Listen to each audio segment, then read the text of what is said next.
India wide wild fire create చేసిన పుష్ప 2 ప్రేక్షకుల ముందుకు వచ్చేసింది. ఈ మధ్య కాలంలో ఇంత హైప్ క్రియేట్ చేయబడిన సినిమా మరొకటి లేదేమో. సరే, అవన్నీ ఎలా ఉన్నా సినిమా ఎలా ఉంది? సినిమాలో చెప్పుకున్నట్టు ఇంటర్నేషనల్ వైల్డ్ ఫైర్ రేంజ్ లో ఉందా?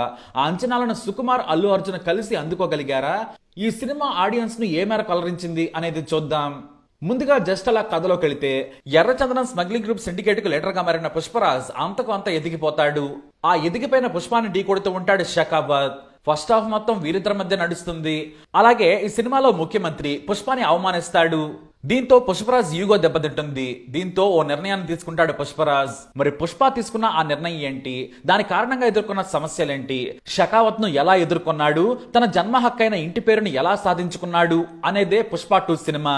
అయితే వాస్తవానికి పుష్ప సమస్య మొదటి నుంచి కూడా పోలీస్ ఆఫీసర్ షకావత్ కాదు, సిండికేట్ హెడ్ మంగళం సీను కాదు, అతడి భార్య దాక్షాయని కూడా కాదు. పుష్ప 2లో పుష్ప అసలు సమస్య ఇంటి పేరు మాత్రమే.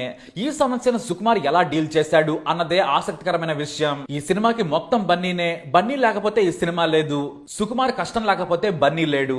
ఎంతలా అంటే, పుష్పరాజ్ అనే క్యారెక్టర్ ఓ స్మగ్లర్, దాన్ని డ్రగ్ లా ఎక్కించాడు సుకుమార్. డ్రగ్స్ మంచివి కావు, కానీ కిక్కిస్తుంది కదా. ఈ క్యారెక్టర్ కూడా అంతే. అల్లు అర్జున్ తన పర్ఫార్మెన్స్ ని అదరగొట్టేశాడు. ఫస్ట్ పార్ట్ తో పోలిస్తే ఇందులో పెద్దగా కథ ఏమీ లేదు. కాకపోతే ఎప్పటికప్పుడు హైప్ తీసుకురావడంలో దర్శకుడు సక్సెస్ అయ్యాడు. హైప్ కు తగిన సరికిచ్చేశాడు దర్శకుడు. పుష్పతోనే నేషనల్ అవార్డు అందుకున్నాడు బన్నీ. కానీ నిజానికి పుష్ప 2లో చేసిన నటనకి ఇంకా పెద్ద అవార్డు రావాలి. పుష్పరాజ్ పాత్రలోని కసి, ఆ పాత్ర తాలూకు స్వభావాన్ని పుణికిపుచ్చుకున్నట్టుగా పూనకంతో ఊగిపోయాడు అల్లు అర్జున్. ముఖ్యంగా జాతర సీక్వెన్స్ లో అదరగొట్టేశాడు. క్లైమాక్స్ అయితే దుమ్ము దులిపేశాడు. అల్లు అర్జున్ తాండవం చూస్తే అమ్మోరు పునిందా అనుకుంటాం. ఆ రుద్ర తాండవం ఎలా ఉందంటే కొన్నేళ్ల పాటు చెప్పుకునే స్థాయిలో ఉంది. మొత్తానికి ఇక్కడ అల్లు అర్జున్ గురించి ఎంత చెప్పుకున్నా తక్కువే.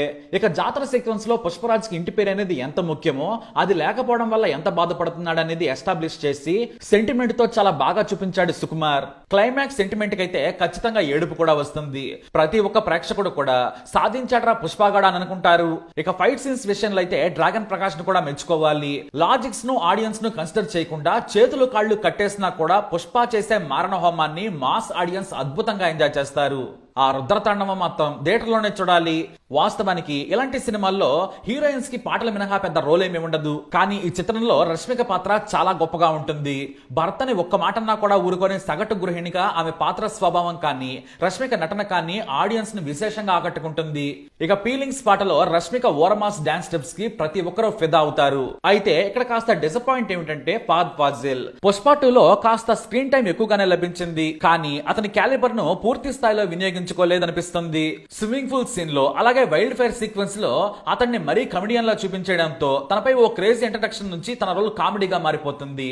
ఇక్కడే ఆడియన్ కాస్త అసహనంగా ఫీల్ అవుతాడు. ఇక సెకండ్ హాఫ్ లో తన ప్రెజెన్స్ చాలా వరకు మాయమైపోతుంది. ఇక మరో వీక్నెస్ ఏంటంటే పుష్పరాజ్ ని ఢీకొట్టే బలమైన ప్రతినాయకుడు ఇక్కడ లేడు. ఇక ఫస్ట్ పార్ట్ లో చాలా పవర్ఫుల్ గా చూపించిన సునీల్ క్యారెక్టర్ ను సెకండ్ పార్ట్ లో కమెడియన్ చేసేశారు. రావు రమేష్ తన పాత్రను చాలా హుందాగా చేశారు. జగవతి బాబు పాత్రను పూర్తిగా పరిచయం చేయలేదు, కానీ అసలు మెయిన్ విలన్ అతనే అని మాత్రం చూపించారు. మరి మూడో భాగంలో ఇతని క్యారెక్టర్ ఉంటుందట. ఇక అన్నయ్యగా అజయ్ మాత్రం చాలా బాగా నటించారు.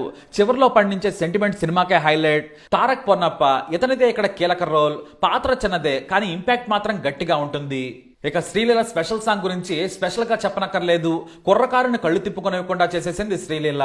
అయితే పుష్ప 2 ఇంట్రడక్షన్ పెద్దగా కిక్ ఇవ్వదు. జపాన్ అసలు ఎందుకు వెళ్ళాడో కనీసం క్లూ కూడా ఇవ్వకుండా ముగించటం. పార్ట్ 3కి మంచి హింట్ ఇచ్చిన ఆడియన్స్ ని హుక్ చేసే స్థాయిలో డీటెయిల్ లేకపోవడం వంటి కారణాలు బాగా చెప్పొచ్చు.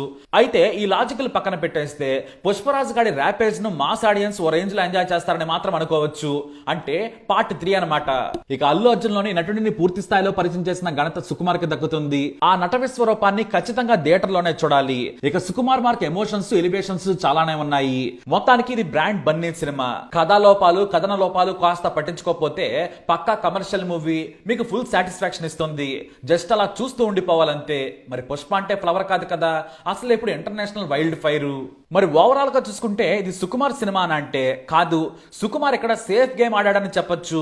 పుష్పరాజ్ పాత్రని మెయిన్ గా తీసుకుని కథను నడిపించాడు. ఆయన కోణంలో కథంతా నడుస్తుంది. కమర్షియల్ ఫార్మాట్ ని ఫాలో అయ్యే క్రమంలో తన మార్క్ ని కాస్త వదిలేసుకున్నాడు. ఈ విషయంలో సుకుమార్ ఇంకాస్త వర్క్ చేయాల్సింది.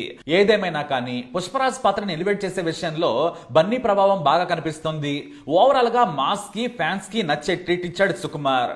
అట్లా ఇట్లా కాదు, ఓర మాస్ ట్రీట్. మరి పుష్ప గాడి రూల్ పై మీ అభిప్రాయం అభిప్రాయం ఏంటి కమెంట్ ద్వారా తెలియజేయండి. ఈ వీడియో అప్డేట్స్ కోసం మై ఛానల్ ఫాలో అవ్వండి, అలాగే తప్పకుండా సబ్స్క్రైబ్ చేసుకోండి. సినిమాలో ఉంది మ్యాడ్ సినిమా అయితే మ్యాడ్. 2 కోసం 3 years వెయిట్ చేసాం, 2 చూసాక 3 కోసం 6